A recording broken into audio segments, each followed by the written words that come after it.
D va a variar de 0 a 1. Entonces, con todos estos datos, lo que se va a hacer para la roca intacta, para el Hook and Brown generalizado del macizo rocoso, es determinar A, S y MB y llevarlo a la fórmula. Porque hay esas distensiones. Vamos a ver en el formulario. Aquí les indica claramente cómo es la fórmula del criterio de Hook and Brown generalizado. Esto lo vamos a utilizar para la roca intacta también, con ciertas variaciones. Voy a cortar.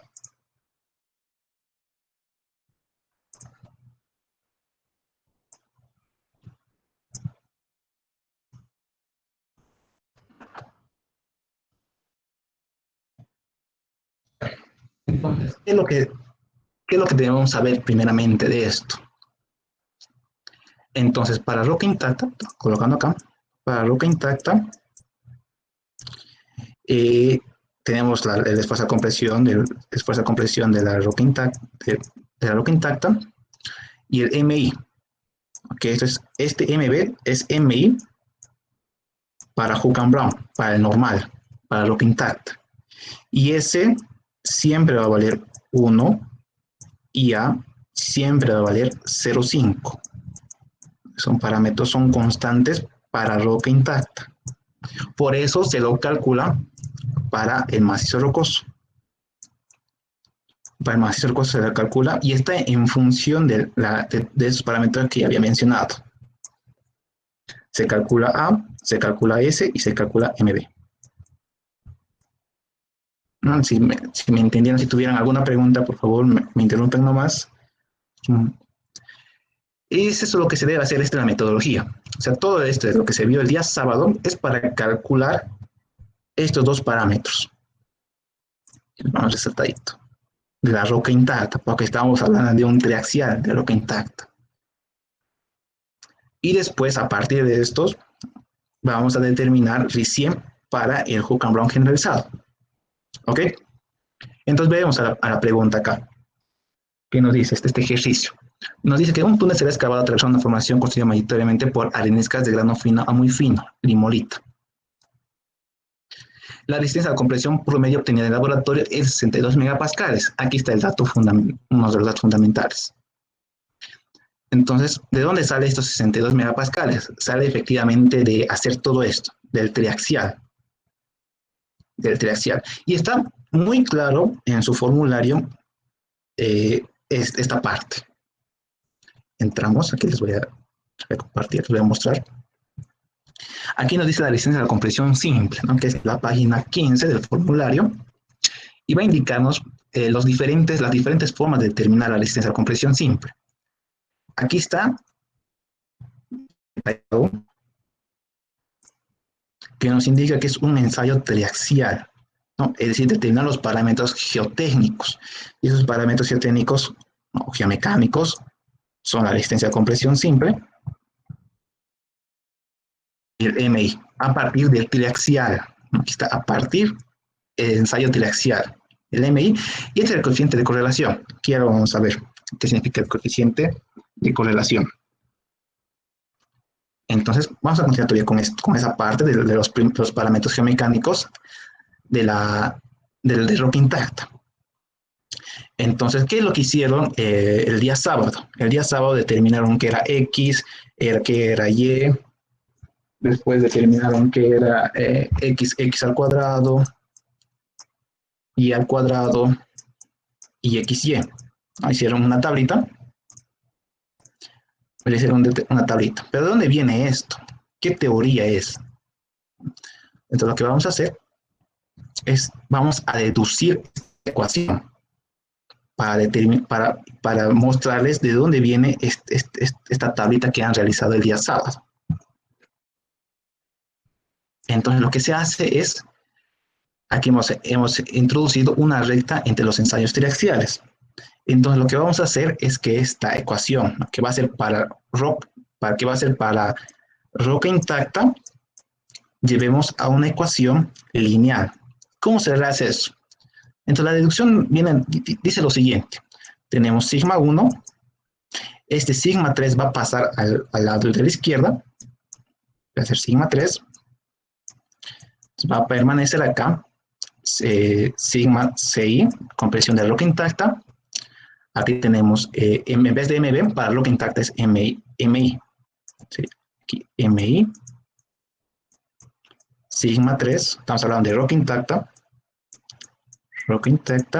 más S. Para roca intacta, S es igual a 1. Paréntesis.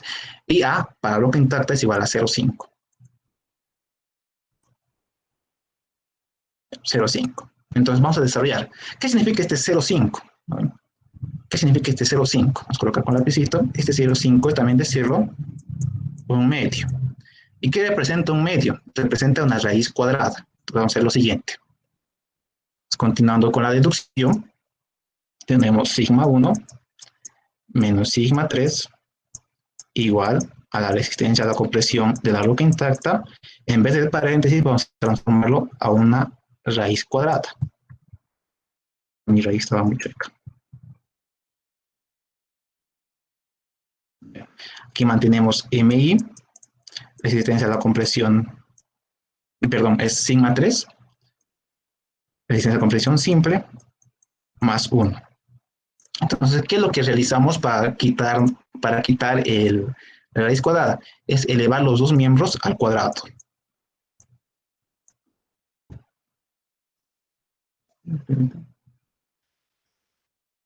Elevar los dos miembros al cuadrado. Aquí está. Entonces, ¿qué sigue? Entonces, esto mantenemos sigma 1 menos sigma 3 al cuadrado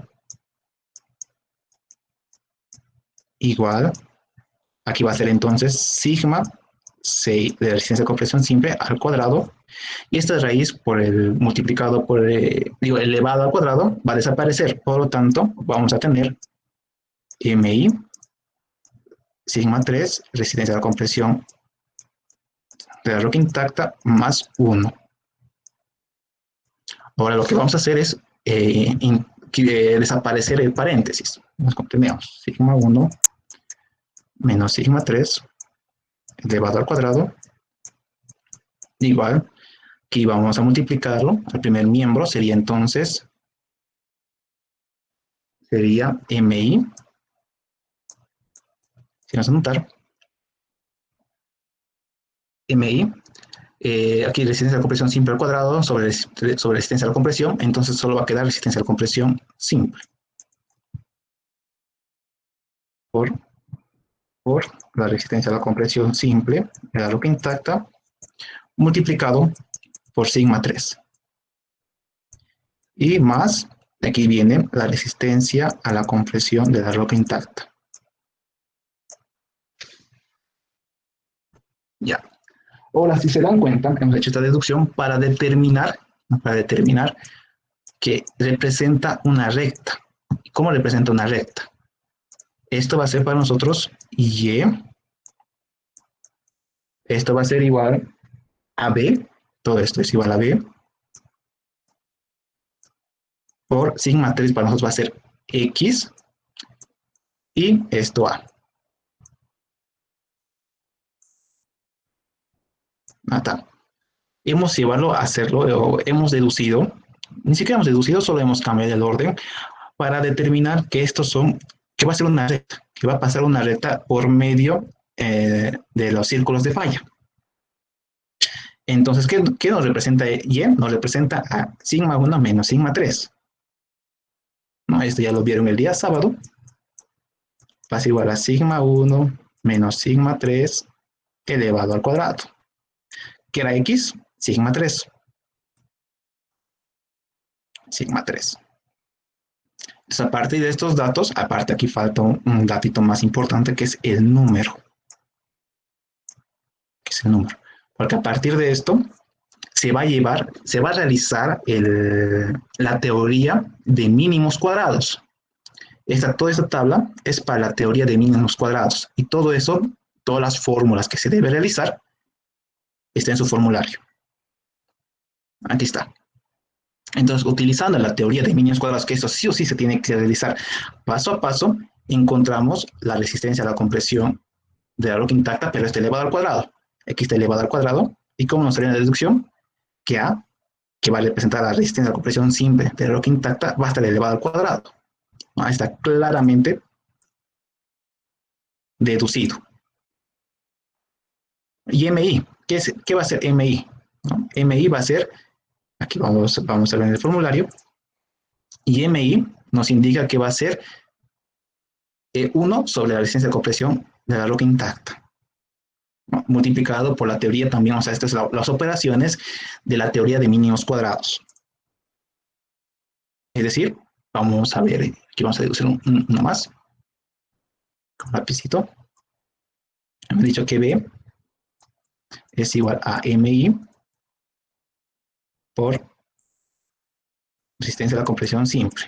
Entonces, MI va a ser igual a B sobre resistencia de compresión simple de la roca intacta.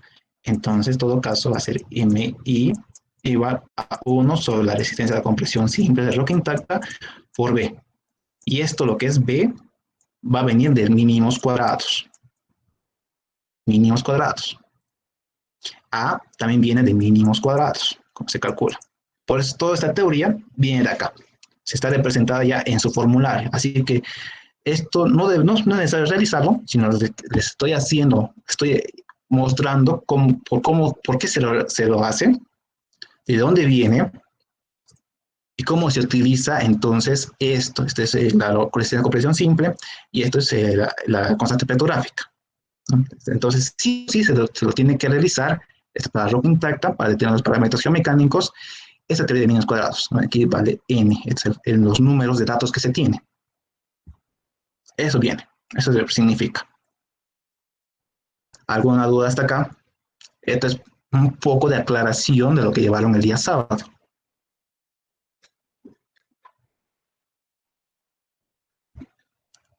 ¿Alguna duda? A ver, pronúnciense.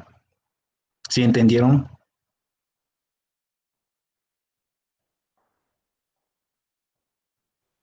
¿Me escuchan? Sí, entendido, sí. Ya. Entonces todo viene de ahí. Ahora, ¿por qué se utiliza este coeficiente de correlación? Entonces este coeficiente de correlación me va a identificar qué también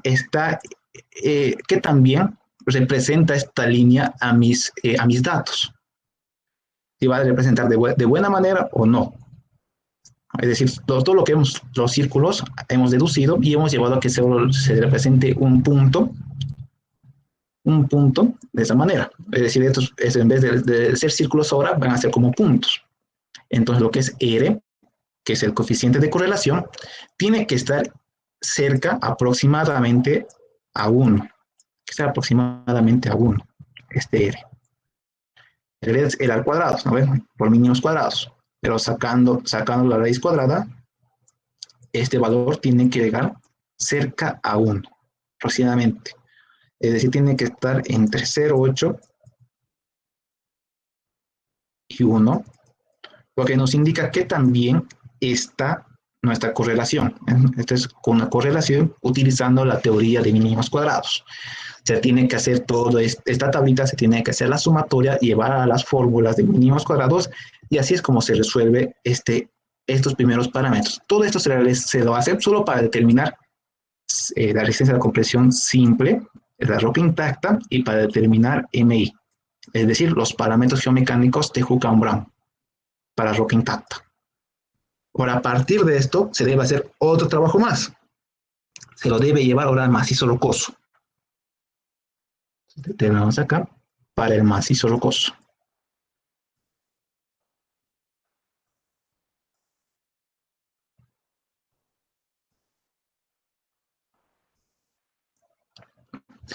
Es decir, todos estos datos que nos dan, digamos, acá en la pregunta, ya son, o sea, ya han pasado por esto. Ya pasaron por esto. Es un primer procedimiento que se debe realizar en el laboratorio. En todo caso, si te dan, ¿no?, la resistencia de compresión promedio obtenida en el laboratorio, 62 megapascal, entonces, ¿a qué se refiere también con promedio? Se refiere a que no solo se hizo una probeta o un ensayo, se hizo más, o sea, hubo más probetas, hubo más cilindros o más testigos en la cual se realizó del mismo macizo rocoso y entonces sacaron un promedio de la resistencia a compresión simple de roca intacta. Eso más, a eso se le va. Ahora, aparte del MI, aquí no nos da un MI así como tal, como dato, pero nos da dos tipos de formaciones. Nos dice, un túnel será excavado atravesando una formación constituida mayoritariamente por areniscas de grano muy fino, ¿no? Y eso varía a muy fino, que son las limolitas. Entonces, dependiendo del tipo de roca, podemos determinar el MI. Entonces, ¿qué MI tomaríamos? Estamos hablando de areniscas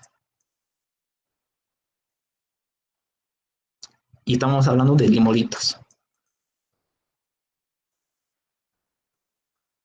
A ver, ya donde estudiar también geología, ¿cuál tiene más resistencia y cuál tiene menor resistencia?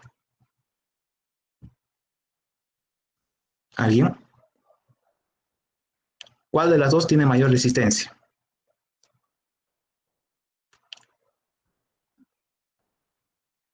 Las areniscas, Auxi.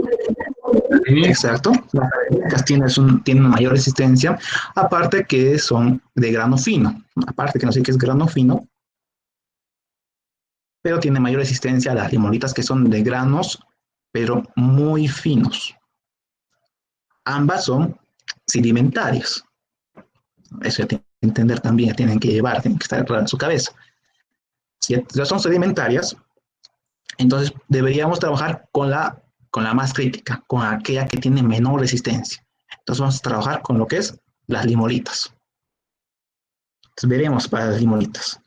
A partir de conocer el tipo de roca, vamos a determinar el MI. ¿Qué nos indica acá? En su formulario. Nos indica que el MI, aquí está, son valores para la constante de petrográfica de MI.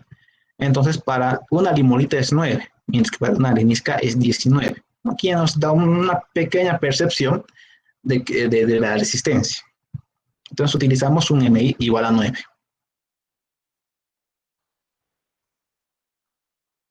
Igual a 9. Aquella que tenga de la tipo de roca que tenga menor resistencia.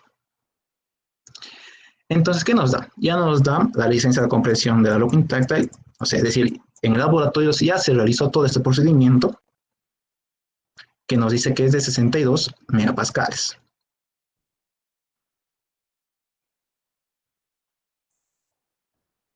62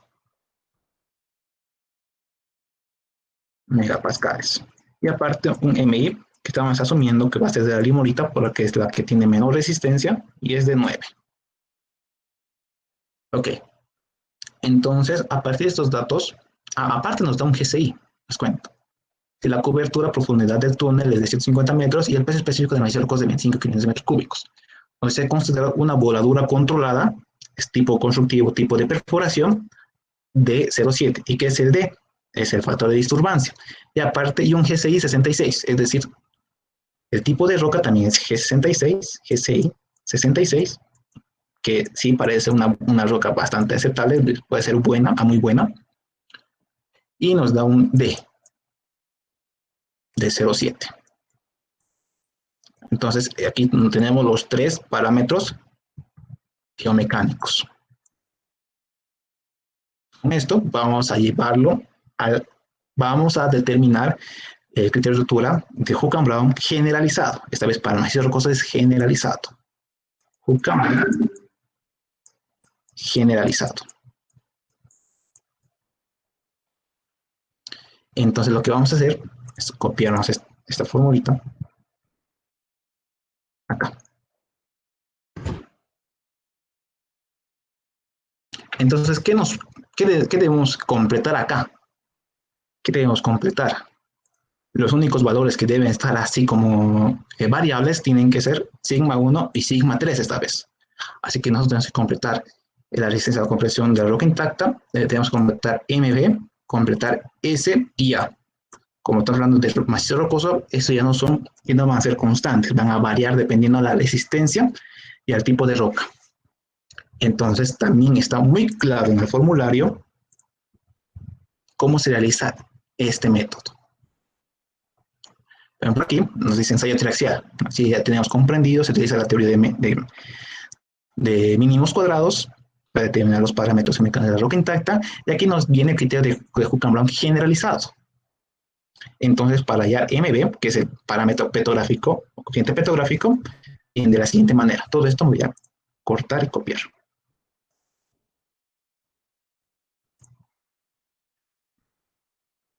Y aquí está el factor de disturbancia o de voladura, que va a variar de 0 a 1. No siempre va a ser 0,1, puede ser 0,7, 0,8, va a depender del tipo de excavación, tanto para túneles o como para taludes. Vamos a copiar.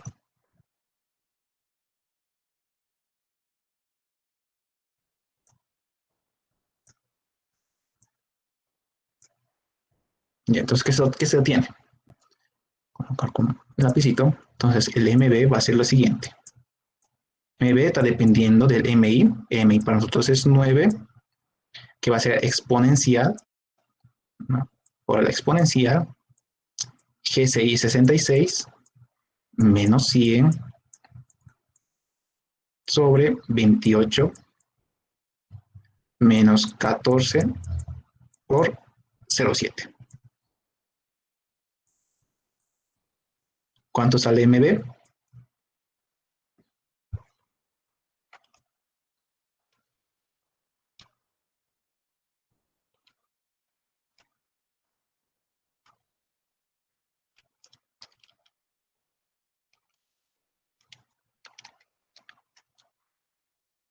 ¿Ya? ¿Alguien calculó?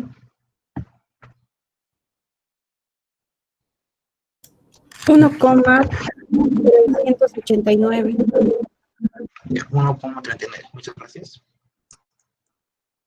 1,39. Listo. Entonces, terminamos con lo siguiente. Va a ser S. S va a ser igual a la exponencial elevado a GCI menos 100. Perdón, estoy copiando más. 66 menos 100 sobre 9 menos 3 por 0,7. ¿Cuánto sale este valor?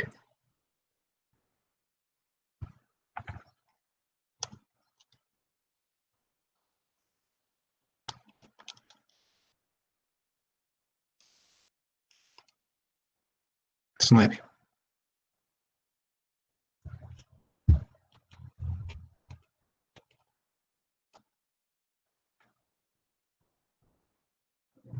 ¿Cuánto le sale? 0,01. Le sale 0,007. Sí. Sí, Aux, está Ok, bien. ok, muchas gracias. Entonces, al final, el parámetro A va a ser 1/2 más 1/6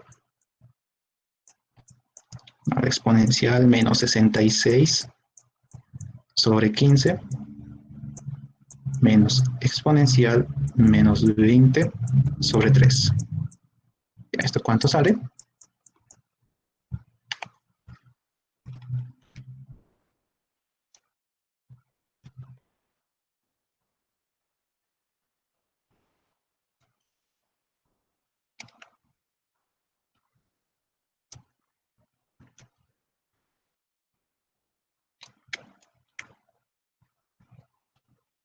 ¿Cuánto le sale? 0,56.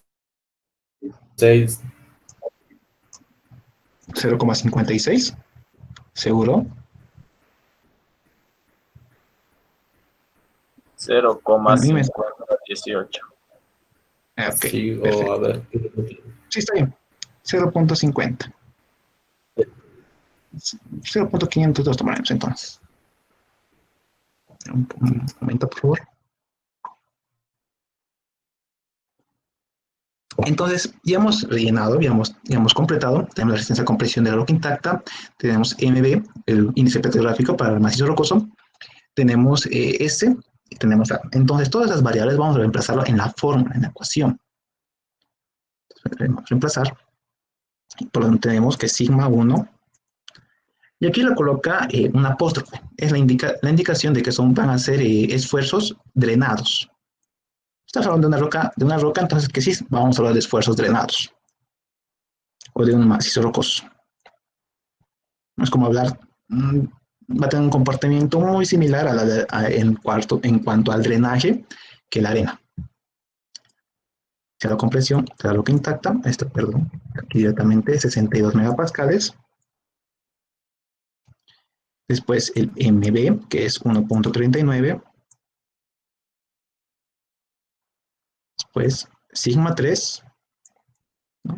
Condición efectiva, drenada. Y aquí tenemos la 62 megapascales, la compresión de la roca intacta, más S, que es 0.007, y todo elevado a 0.502. Entonces, ¿qué nos va a dar esto? ¿Qué tipo de datos nos va a proporcionar? Nos va a proporcionar una curva,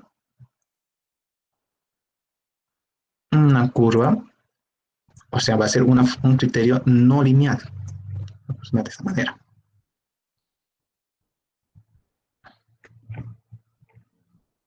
Es decir, va a venir de acá y va a ser una curva. Perdón por mi curva, perdón por el grafiquito, pero es así. Entonces también en un formulario está bastante claro, ¿no? Porque dice, aquí nos menciona un poco de la linealización. Si vamos a esta comparación. Por ejemplo, aquí nos indica que esta curva, aquí está,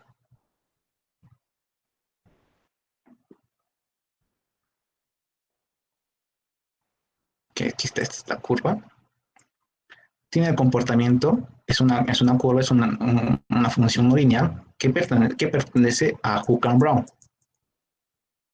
Mientras que esta otra curva, menos curva, es una recta. Aquí está la recta. Esto pertenece a ese criterio de rotura de Moore-Coulomb. Entonces, ¿qué quiere decir? Aunque no existe mucha diferencia, ¿no? que se lo puede hacer, pero no es muy aconsejable. Entonces, a partir del criterio de Moore-Coulomb, podemos determinar la resistencia a la compresión, pero del macizo rocoso. Entonces, por lo tanto, vamos a hacer la linealización del criterio de rotura de Hook and Brown a Moore-Coulomb. ¿Cómo se realiza esto? ¿De qué depende? ¿Cómo funciona? Esto lo vamos a ver. Entonces, tenemos lo siguiente. Vamos a hacer una pequeña comprobación con el rock data. El rock data, el rock lab. Vamos a verificar si los valores nos salen tanto para Moore-Coulomb como también para Hook and Brown. Permítame. Esto que no me está saliendo. Bien. Espera. Esto lo vamos a ver. Bien. Ya. Una vez que terminemos la linealización, vamos a comprobar con el rock data. ¿Ok? Tenemos lo siguiente. Entonces, lo que vamos a hacer es transformarlo a una línea. Entonces, esto va a ser de Hook and Brown.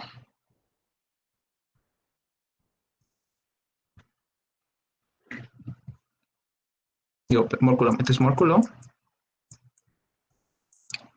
Y esto es Hook and Brown. Ahora, el eje de diferencia, ¿en qué está? Está en esfuerzos normales y está en esfuerzos de corte. Entonces, drenado. Entonces, también habían visto cómo determinar la resistencia a la tracción el día sábado. ¿Y qué significa? Ya, un poquito más vamos a hablar de eso. Sabemos que este es el ensayo triaxial y se le aplica esfuerzos de compresión axiales y también de superficie. Entonces, ¿qué estamos asumiendo con estos datos? Por lo general, en lo que es la mecánica de suelos y lo que es también la mecánica de rocas, se toma en cuenta la compresión con un signo positivo. ¿No? como un signo positivo, mientras que la tracción, ¿no? Porque mayormente la resistencia a la compresión, la resistencia del suelo, la resistencia de la roca, está medida la compresión, no tanto para la tracción. No, en suelos no existe como tal la resistencia a la tracción. Puede haber algún tipo de dato, pero no funciona. Mientras que para la tracción utilizamos, o sea, que va a estirar de esta manera, al contrario, se le toma en cuenta con un signo negativo. Vamos a colocar esto para la compresión y esto es para la tracción. Estamos hablando para lo que es la mecánica de suelos y la mecánica de rocas. Esa es la convención de signos que se utiliza. Por lo tanto, aquí tenemos esfuerzos normales. Entonces, si queremos determinar el esfuerzo a tracción, va a estar al otro sentido, porque va a ser negativo. Esto va a ser el esfuerzo normal. Este va a ser el esfuerzo normal, pero a tracción, por tal motivo. Y esto es la compresión.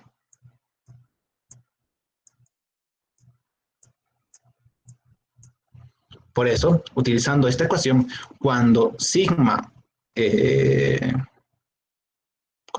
cuando sigma 1 valga igual a 0, entonces vamos a tener un sigma 3 que está en esta posición. Si es así, lo que era la resistencia de la tracción. ¿No es cierto? Entonces tendríamos sigma 1 igual a 0, a ser negativo. Reemplazando en la ecuación de Hooke-Brown generalizado, podemos determinar ese parámetro.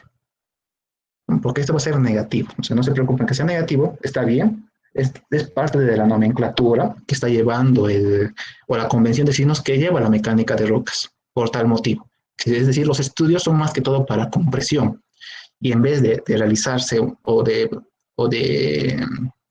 ¿cómo se dice esto? O de tener problemas con los signos, entonces se le hace esto, se le toma como positivo a la compresión. Creo que también la parte de hormigón es lo mismo, es muy parecido. Entonces, ahí va. Bueno, entonces lo que vamos a hacer es llevarlo, vamos a linearizarlo. Esta linearización, vamos a hacerlo, vamos a tomar en cuenta unos parámetros o unos datos, puntos muy chicos.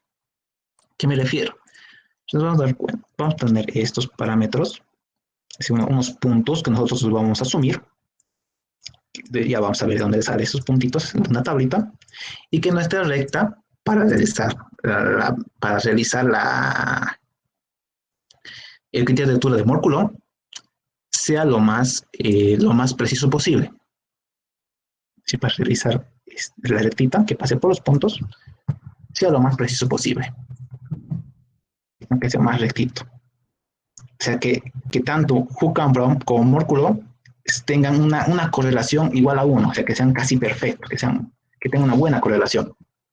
Por ese motivo se les da unos cuantos valores. En este caso, podemos asumir valores de sigma o también de sigma 3.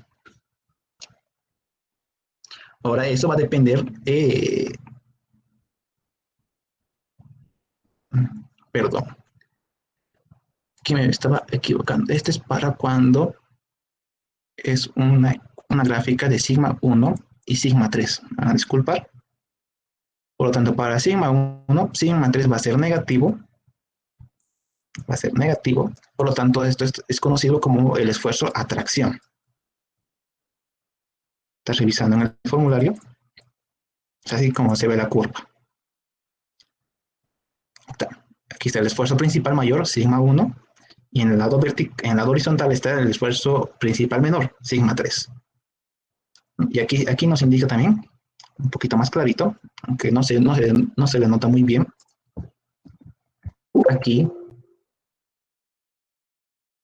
Aquí está como sigma t, que es a la tracción. ¿Ok? Listo. Entonces, ¿qué es los que se va a realizar? Con esta ecuación vamos a determinar en una tablita de valores, vamos a graficar y vamos a sacar una correlación. Entonces vamos a colocar acá valores. Entonces, por sigma 3, unos pequeños valores, así con tal de que tengamos una correlación o unos puntos casi rectos. Aquí va a ser 0,5, vamos a avanzar con 0, 0,5, 1, 1.5, 2, 2.5 hasta 3. Vamos a realizar eso. Vamos a hacer una tablita. Creo que la tablita vamos a hacerlo acá. Entonces, sigma 3 acá, lo anotamos. Y aquí sigma 1. Esto va a depender de la unidad que estamos utilizando para compresión a la roca intacta. Y esto es en megapascales. Entonces, esto va a permanecer en megapascales también.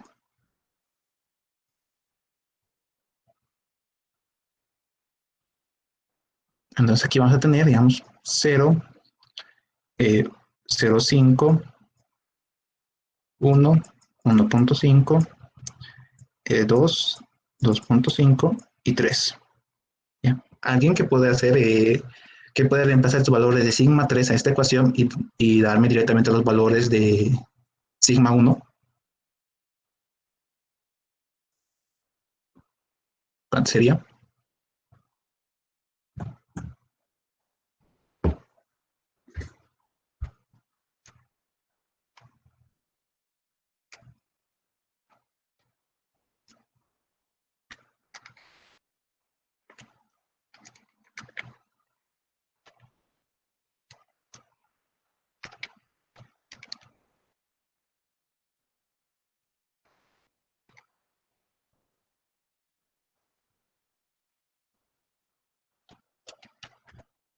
¿Alguien?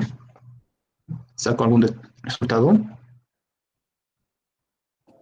Yo, Ya, para 0, ¿cuánto sale sigma 1? 5,136. Ya, esta vez con solo un decimal vamos a hacerlo. 5.1. 8.8, Ya, 11.6, gracias, listo. 13.9, 16.0, Listo. 16 como tal. sí, Ya. Para todos 5. 17,18, Ya. Y para 3. 19.8. Ya. Muchas gracias. Entonces aquí ya tenemos los valores. Entonces a partir de estos valores, supongo que vamos a colocar, vamos a hacer pasar una recta. ¿Y por qué una recta? ¿De dónde viene eso? Lo vamos a ver a partir del formulario también. Aquí tenemos parte de la linealización. Aquí lo dice perfectamente, linealización de ruptura de Hookham-Brown a Mohr-Coulomb. Entonces la ecuación principal de Mohr-Coulomb es esta. Creo que le borro otra vez. Lo voy a cortar y vamos a ver, vamos a realizar el análisis de esta misma.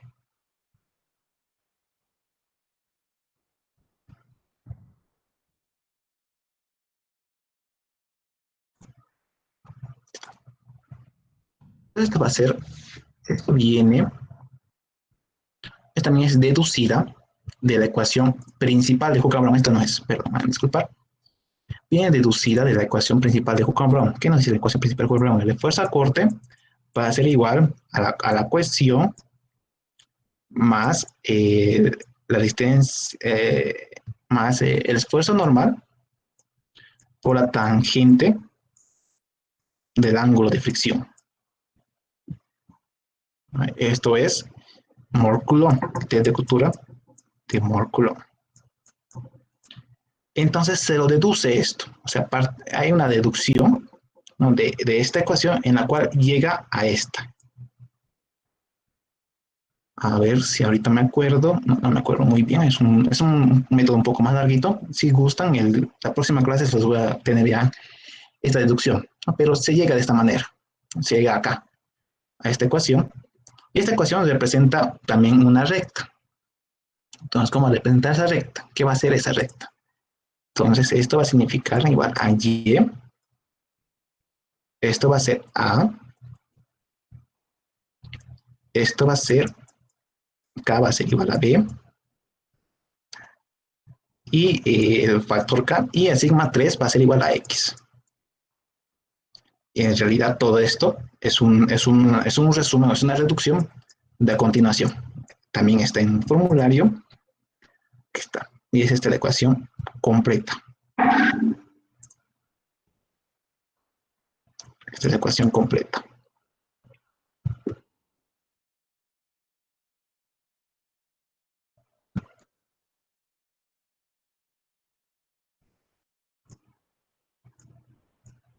Ya, sí, para la próxima clase se debe tener lista esta deducción, o si no lo han hecho con el, si lo hicieron con el doctor, también lo vamos a rehacer. Es decir, de esta la ecuación principal de Moore-Coulomb, se llega acá, a esta es la deducción, esta es la ecuación.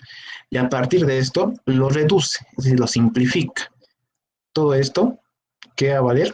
Va a valer igual al esfuerzo, a la compresión del macizo rocoso. Ahora estamos hablando de macizo rocoso. Y todo esto es K, el factor K. Y va a ser la misma, o sea, va a ser el mismo de acá. Para que tengan claro. Sí, les voy a presentar la siguiente, cómo se realiza. La siguiente va a ser con Barton y Chubey. Y si les voy a tener ya todo listo de esto de la deducción. No es muy complicado, es un poco largo. Entonces, como ya tenemos y y tenemos x, lo que se va a realizar es una regresión lineal para determinar A y para determinar B.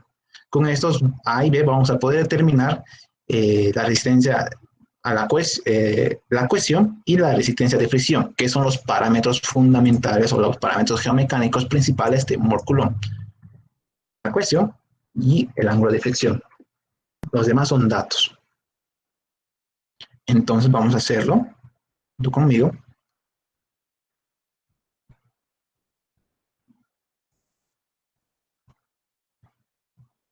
Acá. Entonces tenemos, vamos a ver, setup. Creo que es 7. 6.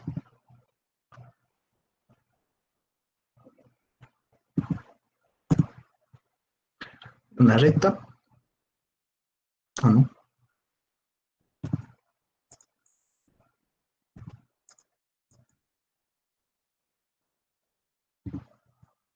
Es una recta. Tenemos los valores. X va a ser igual a 3, a sigma 3, y y va a ser igual a sigma 1. Entonces tenemos 0, 0.5, 1, 1.5, 2, 2.5, 3. Valores. Para los siguientes tenemos los respectivos y eso. 5.1, 8.8, 2.6, 13.9, 16.0, 18.0 y 19.8. Okay.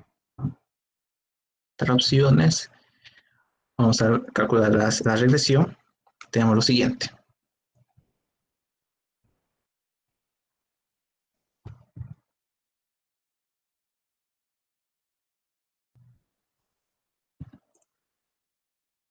Tenemos lo siguiente.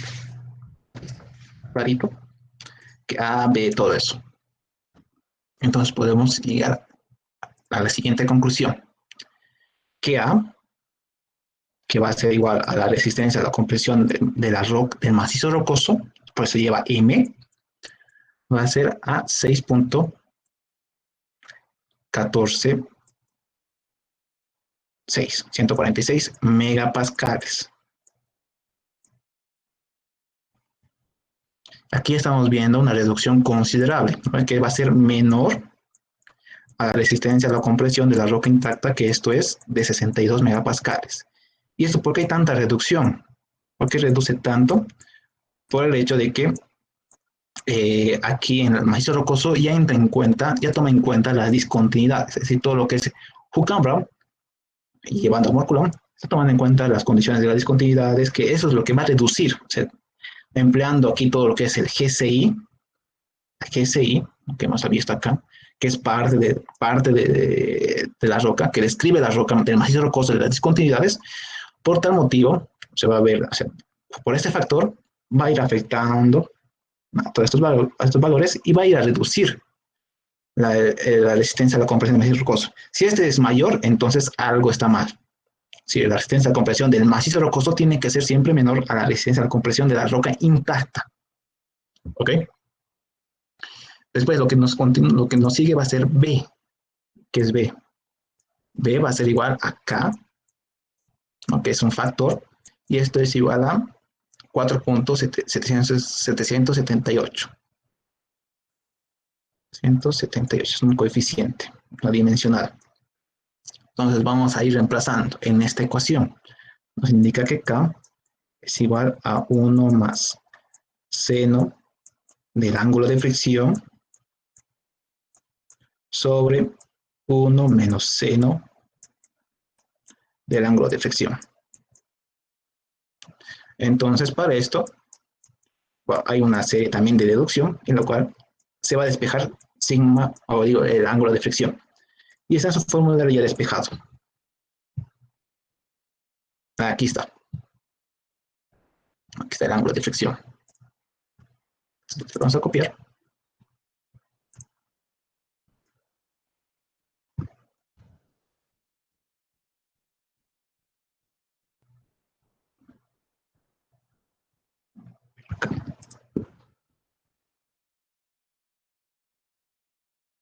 Que uno lo reemplaza, hace los respectivos deducción, que no es muy difícil esto, no es muy complicado, va a determinar igual esto, es decir, ir en ese sentido.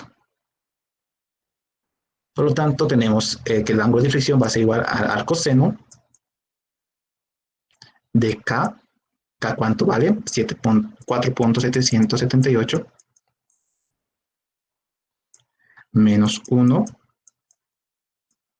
sobre 4.778 más 1. ¿Cuánto sale entonces el ángulo de fricción?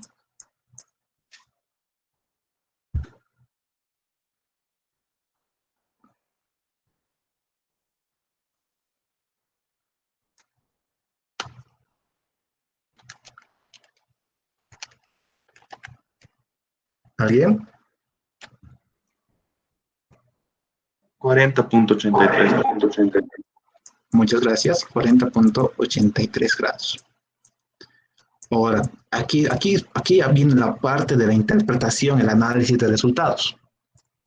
Por lo general, para un suelo, el ángulo de fricción casi rondea entre los 30, entre los 20, 30, 35 grados en el ángulo de fricción. O sea, no es tan grande para un suelo, y esto es más que todo para arenas. Para arcillas a veces es cero, para arenas. Pero aquí estamos hablando de una roca intacta, estamos hablando de un macizo rocoso, entonces es mucho más elevado. Es mucho más elevado que el del suelo. Entonces estamos dando cuenta que sí, está bien, puede ser bien que estamos hablando del ángulo de fricción un poco elevado. También podría ser bajo cuando el macizo rocoso sea muy, muy fracturado. Y el siguiente parámetro que nos faltaría, en todo caso, ya tenemos el ángulo de fricción, sería la cohesión. Tenemos acá el formulario que nos dice la cohesión. Aquí está. Vamos a copiar esto.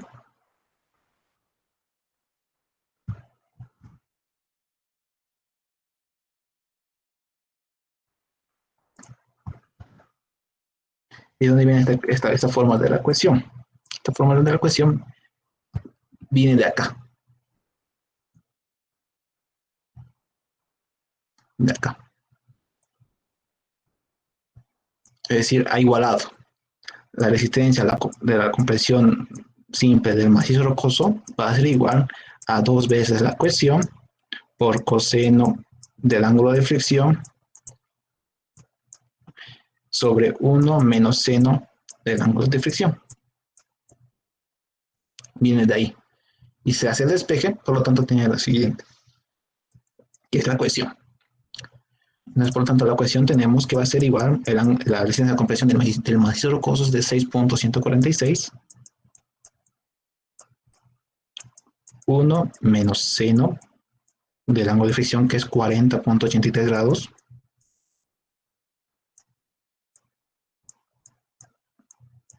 todo sobre 2 por el coseno de 40.83 grados. ¿Cuánto?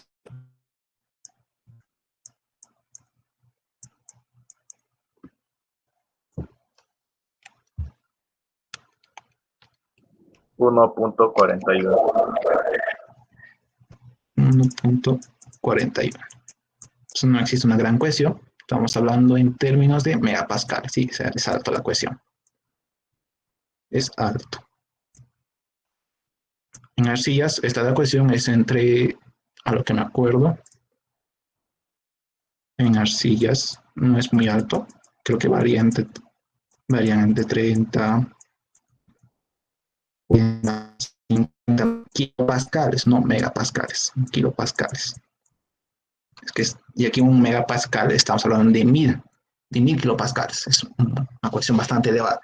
Estamos hablando de una roca, estamos hablando del macizo rocoso.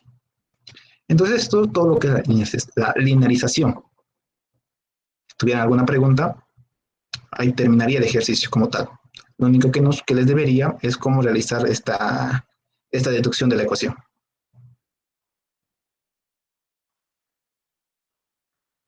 ¿Alguna pregunta?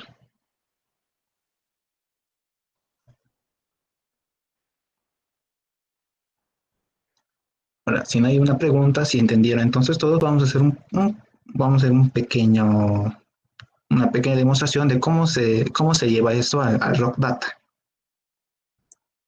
En el Rock Data, aquí están los criterios que te piden. El Rock Data o también es el Rock Lab, cualquiera de los dos. Es aquí introducir los parámetros geomecánicos. Y aparte de, aquí está, la resistencia de compresión de la roca intacta, el GCI y el MI. Entonces vamos a hacerlo rápido. Eso es ya para terminar. Entonces tenemos que el GCI, que la resistencia de compresión de la roca intacta es 62 megapascales. Introducimos acá 62 megapascales. GCI nos indicaba que era de 66. Introducimos 66. MI, ¿cuánto salía? MI estado de lutitas igual a 9. Lutitas igual a 9. Y D era para nosotros 0.7. Buscamos 0.7. Todavía no vamos a ver la parte de lo que es el modo de elasticidad. Entonces aquí ya nos sale, aquí está, voy a hacer un recorte, de los datos que nos proporciona el RockLab.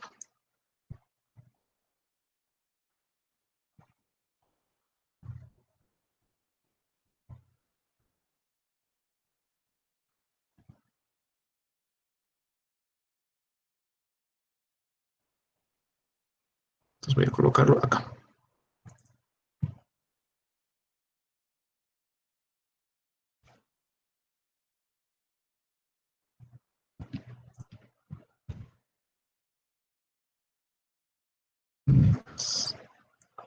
Entonces aquí nos dice la clasificación de Hook and Brown. Nos da ya los parámetros que nosotros hemos introducido. Aquí están los parámetros que nosotros hemos introducido. CCI, MI, factor de disturbancia. Ahora aquí nos da el criterio de Hook and Brown generalizado. Nos da MB. ¿Y MB cuánto nos salió a nosotros? Nos salió MB igual a 1.39. 1.39. S 0.07, 0.007 y A 0.502. Eso es así como ya lo ha contemplado todo lo que es el Rock Data o el Rock Lab. ¿Cómo utilizamos? ¿Cómo nos salen los criterios? ¿Alguna pregunta? Un momento.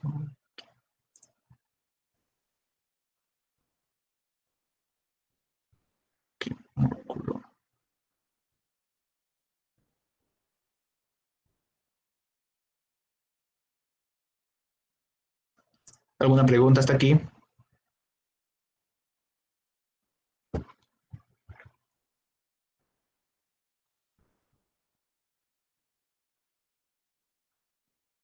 ¿Se entendió todo? Claro, sí. Entonces, aquí terminaremos, concluiremos. Les voy a mandar el formulario de asistencia y van a tener 10 minutitos para completarlo.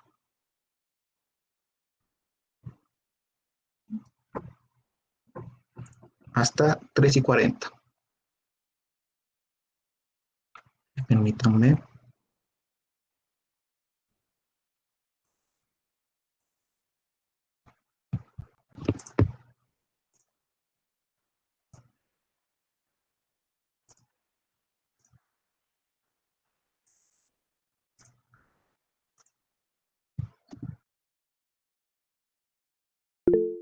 Ya está. Van a tener hasta 3:40 para terminar de